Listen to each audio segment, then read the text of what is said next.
Hey, it's Mr. Peace. Just got done sharing my heart here at Canalino Elementary School in Carpinteria, California.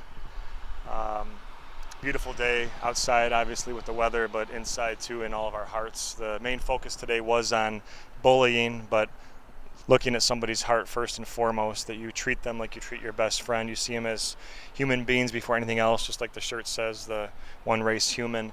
And the kids really got that. I got to speak to TK all the way up to fifth grade, two separate programs, but you could hear a pin drop in both. And even after the second one, had a line of about 30 or 40 students that wanted to share their heart with me, whether it was some recent pain that they've been going through or bullying in the past or whatever it was, for how they were born.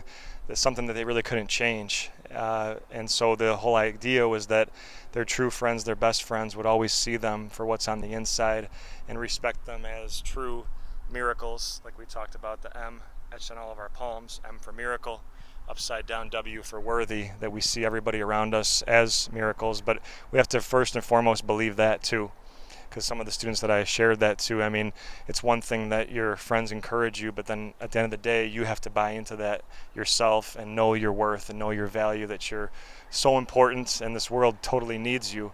Martin Luther King Jr. said that the time is always right to do what's right, and that's to show compassion to everybody around us, no matter what.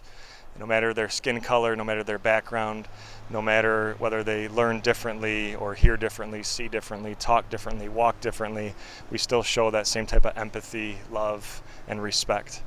So thanks for touching my heart. Hope to see you guys again soon one day. You guys are beautiful. Until then, much love. Peace.